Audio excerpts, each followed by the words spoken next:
لە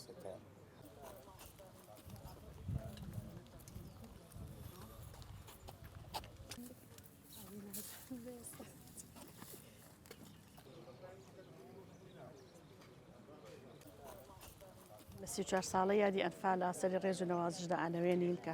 بەڕاستی کارەساتی ئەنفال کارەساتێکە کە هیچ پێوەرێکی نێودەوڵەتی و هیچ شتێک ناتوانێت پێناسەی بکە کە ئەو نەهامە دەدەسێت بەسەر خەڵکی گەلی کوردستانە هات. بەڵام بەداخەوە ئەوەی کە ئێمە جێگەی سەرنج و تێڕانیمانە هەتاکو ئێستا بنەماڵەکانی ئەنفال و بنەماڵی کیمیاباران بەدەست هێنە گیر و گرفتی یاسایی و کۆمەڵایەتی و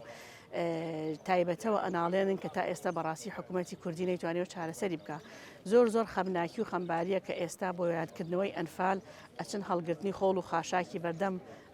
قبری شەهیدان و ناوگڵکۆی مەزاری شەهیدان. بەڕاستی ئەمە جێگەی کارەساتێکی مرۆییە کە جارێکی تر پێویستە و ئێمە لێرەوە داواکەین حکوومەت بە بەرنامە و کارەکانیان بچێتەوە گرنگی تایبەت و ڕێزلێنانی تایبەت بۆ بنەماڵەکانی ئەنفال و کیمیاباران بکات. ئەوان شایستەی ژیانێکی زۆر شایستەتر و زۆر ڕێزگیراوترن و زۆر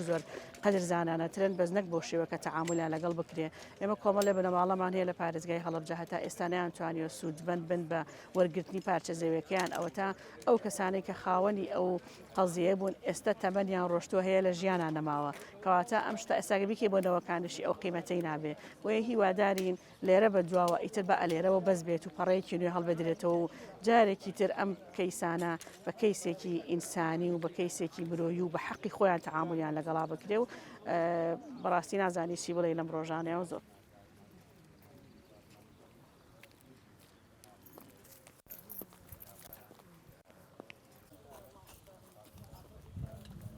سەرەتا بەناوی خی گەورە و میهرەبان ئەمڕۆ 34 ساڵ تێ ئەپەڕێ بەسەر تاوانی مەرگەساتی ئەنفال دیارە لەسەر دەستری ڕژێمی لە ناوچووی بەعاست تاوانی ئەنفال بە 8 قۆناغ سەرەتا لە ناوچەکانی دووکان و دۆڵی جافەتی دواتر ئەخیر قۆناغیان لە ناوچەی بادینان باش قۆناغ ڕژێمی لە ناوچووی بەعاست هەستا بە پلانێک بە ئامانجی لە ناوبردننی گەلی کورد ئەوەی کەما بووە دوای جەنگی ئەران عێراق دیاتر لە 182,000 هاوڵاتی بران و هەنێکیان لە قۆناغی 5 و 6 و 7 کە ڕەشترین قۆناغا زۆرێک لەو هاوڵاتیانە ڕاستەخۆشەیی دەکران یاخود زیندە بەچاڵەکران. دوای ئەوە بەداخەوە دوای مەرگەساتی هەڵەبجە دوایەوەی خەڵکی هەڵەبجە زۆرێکی ئاوەڵی وڵاتی ئێران بوو لە گەڕانەوەی خەڵکی هەڵەبجە بۆ عێراق بەر شاڵاوی ئەنفالی کۆتا شاڵاوی ئەنفالەکەون و زیاتر لە 1965 هاوڵاتی هەڵەبجەیج ئەنفالەکرێ لەو ژمارە لە سەروی 150 هاوڵاتیەوە شەهید دەکرێت دیارە هاوڵاتی ئەو خەڵکانی هەڵەبجە کە لە کاتی خۆیان لە ڕاگیراوکە ئەو گرتوخانانەی کە لە نوگرە سەلمان و تۆپزاوا و عەرعار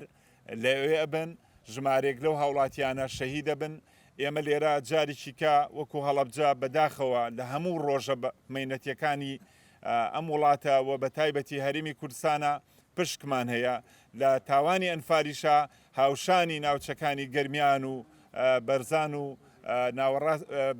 هەرێمی کوردستان لە هەڵەبجەش ئێمە ئەنفالمان هەیە. لێرە جارێکی کە سەری ڕێز و نەوازش بۆ ڕوحی پاکی شەیدانی ئەنفال و تەواوی شەیدانی کورد و کوردستان دائەنێوێنین لە ناو مۆنومێنتی هەڵەبجە